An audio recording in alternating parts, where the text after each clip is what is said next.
पूरनपुर नगर के वरिष्ठ डॉक्टर की पत्नी की संदिग्ध परिस्थितियों में मौत हो गई। उसका शव जमीन पर पड़ा मिला। घटना को लेकर सनसनी फैल गई है। डॉक्टर की दूसरी पत्नी थी। सूचना मिलने पर पुलिस फोर्स मौके पर पहुंच गई है। शव को कब्जे में लेकर पीएम के लिए भेज दिया है। नगर के कोतवाली रोड निवासी TN सिंह नगर के वरिष्ठ डॉक्टर हैं। नगर के अलावा अन्य क्षेत्रों में भी वह अपने कार्य के लिए जाने जाते हैं। गुरुवार की रात्रि में वह परिवार के साथ खाना खाने के बाद सोने चले गए। उनकी पत्नी पूनम सिंह दूसरे कमरे में सोने चली गई। शुक्रवार को सुबह सभी लोग जाग गए। काफी समय बीत जाने के बाद भी उनकी पत्नी पूनम कमरे से बाहर नहीं निकली। जब कमरे का ताला तोड़ा गया तो पूनम सिंह का शव संदिग्ध परिस्थितियों में जमीन पर पड़ा देखा गया। महिला के मुंह से खून निकल रहा था। यह देख परिजनों के होश उड़ गए।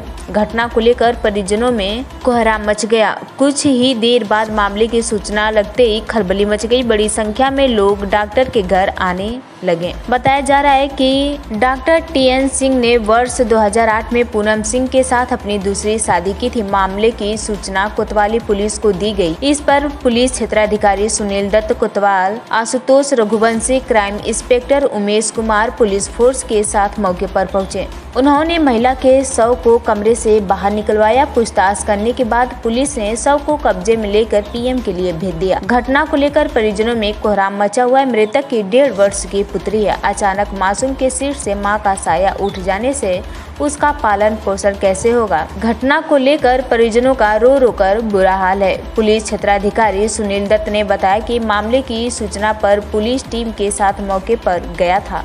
जांच पड़ताल करने के बाद शव को कब्जे में लेकर पीएम के लिए भेज दिया गया है। बताया जाता है कि महिला के दौरे पड़ते थे, अक्सर बीमार रहती थी। महिला की मौत कैसे हुई यह पीएम रिपोर्ट आने के बाद ही पता चलेगा। फिर भी मामले की जांच पड़ताल शुरू कर दी गई है। कैसे हुई घटना, कब हुई, आपको कैसे पता लगा? हम तो रात को खाना खा के करीब इन्हीं के बिस्तर पे ही खाना खाया था। रात को 10 साढ़े 10 बजे मैं एक्चुअली दूसरे रूम में लेटता हूँ क्योंकि बच्ची छोटी है तो रात में डिस्टर्ब करती है बहुत ज़्यादा। तो उनका भी कोई लाइफ का रूटीन तो रह नहीं गया रात को जगने का। तो अक्सर ही वो सुबह लेट उठती थी और मुझे भी कहीं जाना नहीं होता था। तो मैं अपने सुबह 9 सवा 9 बजे उठता था। देखा मैंने तो चाय अपने आप ही पहुँचा देती थी जब उठ जाती थी बना के। आज थोड़ा लेट हो गया तो कोई बात नहीं।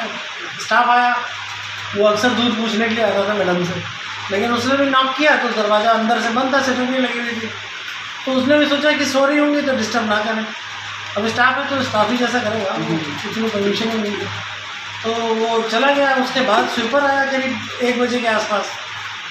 उसने भी 12-1 बजे आया होगा तो उसने भी नॉक किया लेकिन नहीं खुला। तो उसने सोचा चलो सो रही होंगी। वो भी आया, चला गया। जब 3 साढ़े 3 बज गया ये नहीं उठी तो मैंने कई बार कॉल किया। जब कॉल पे कोई जवाब नहीं मिला फिर बच्ची रोने लगी।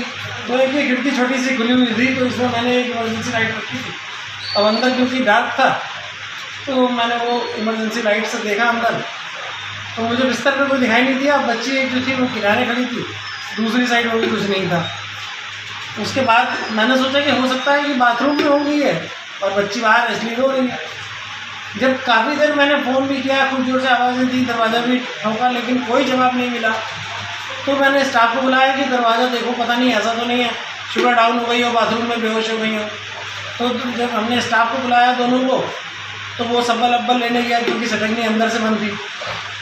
लेकिन जब तक वो आया तब तक मेरे को आइडिया आया कि ऐसा करा जाए, इसकी एक ग्रिल में जो मॉस्किटो नेट लगी है इसको तोड़ के इससे हाथ डलवा के कराया। तो पतला हाथ है स्टाफ का, तो उससे कहा अंदर एक कुर्सी पे चढ़ो और खोलो। उसने कोशिश करी तो सटकनी खुल गई। जब खुली तो हमने उससे ये थोड़ा सा कह दिया था कि वीडियो बना लेना क्योंकि हो सकता है कि बाथरूम में कहीं पड़ी हुई ना हो।